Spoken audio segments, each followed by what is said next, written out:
thank you very much. It's great to be with the Minister of Foreign Affairs of UAE, that's United Arab Emirates, and great friends of ours, fantastic friends, and it's our honor to have you be leading the path, leading the way.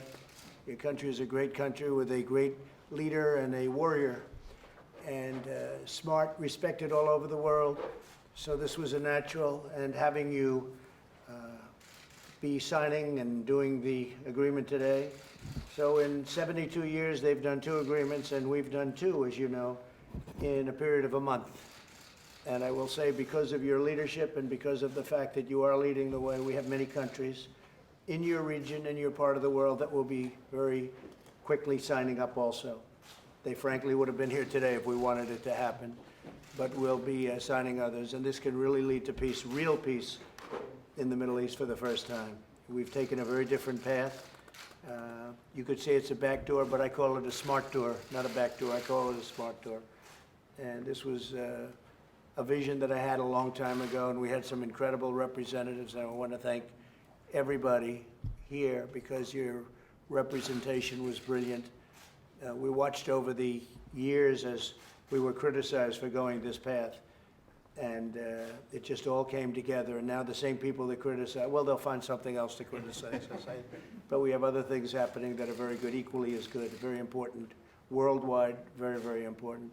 But it's an honor to have you here, and say hello to your family and your brother and all of those people that we so respect. Thank you very much.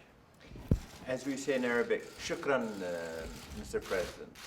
We are humbled to represent a nation which is only 48 years old, but full of hope and wants to attract more hope in our region.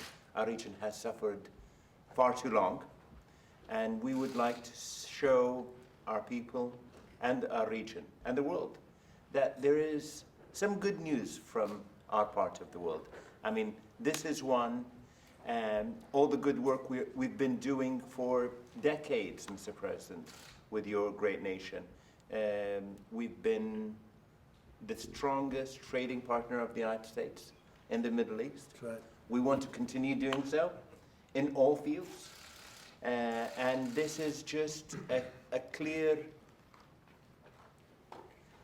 message that more should be done between the United States and the UAE.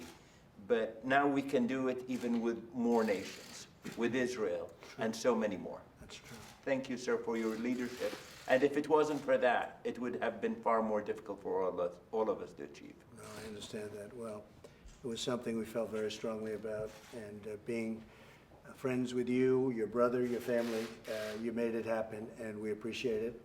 And I think your country appreciates it, and the world appreciates it, so thank you very much. It's really great.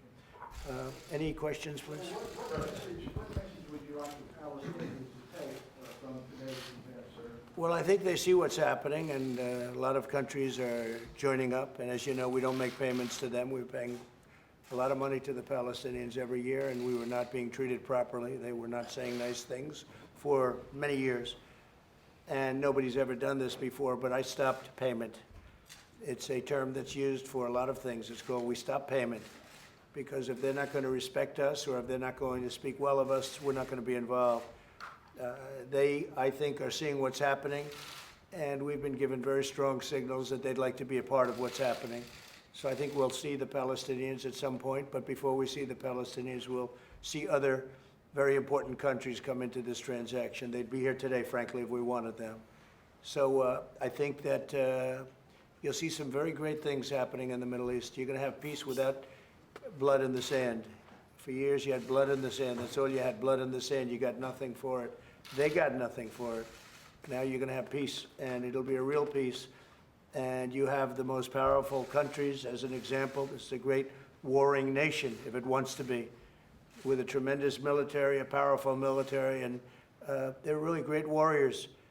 And it was very important that we had you, and we've had great talks, as you know, with Saudi Arabia, with the king.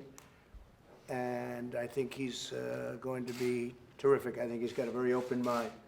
But I've had very personal talks with the king and the Crown Prince, And I think their mind is very open. They're very much, I think they're going to come along really well. So it's an honor to be here. We're going to have a ceremony outside. And it's an honor to be here. We're going to have a ceremony outside. And I just want to say that being the first, because you were the first, being the first was very important that you be the first for us.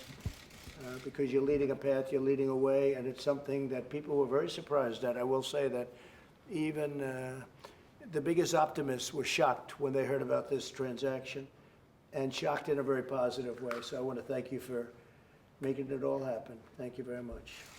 Mr. President, Iran has been very critical, as you know, of this agreement, and we've seen some security incidents in the Middle East over the last 24 hours.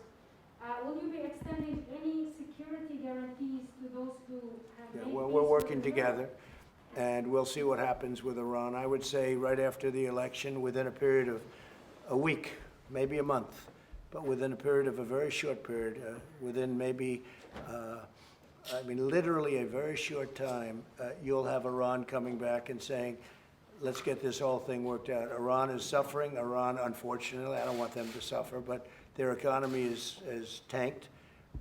They have a minus 27 GDP. Nobody's ever heard of a number like that. I think it's perhaps a record setter, but they're down 27%. And I think they want to make a deal, but they'd much rather deal with sleepy Joe Biden than me because, we're going to make a deal, and I'll make a very fair deal. And I even suggested wait till after the election. Make yourself feel good. Wait till after the election. So we'll see what happens with Iran. I think Iran will end up being a part of a very large and very, very difficult part of the world. Look, the Middle East has been a very complex, very difficult part of the world. We're making it easier. We're making it a lot simpler. But I think right after our election, the American election, if we win, we'll have a deal with Iran. I think we're going to make a deal with Iran. Mr. President, when do you expect other countries in the region to follow the UAE's lead and normalize relations with Israel? And which countries are you targeting that? Well, I don't want to say the countries, but we have many of them, and they'll be coming along rather rapidly, some before the election perhaps, but a lot of them after. And in that case, they won't be waiting for the election. I mean, it's just a question of getting it done. They are very, very excited about being a part of this. Some would have been a part of it today, in my opinion, if we wanted to, but we didn't want to press it. And we wanted to give you the dignity and respect because you were the first one. You were the first one. And we have Bahrain here, as you know, and Bahrain is signing today also. But we have a list of who's who. They'll be signing the deal.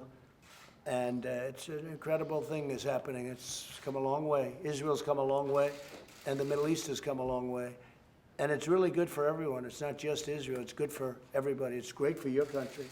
Great for your country. And so it's an honor to be here. It's been so well received all over the world. It's been a real honor. Thank you very much. We'll see you outside. Thank you. Let's go, Brad. Let's go, Brad.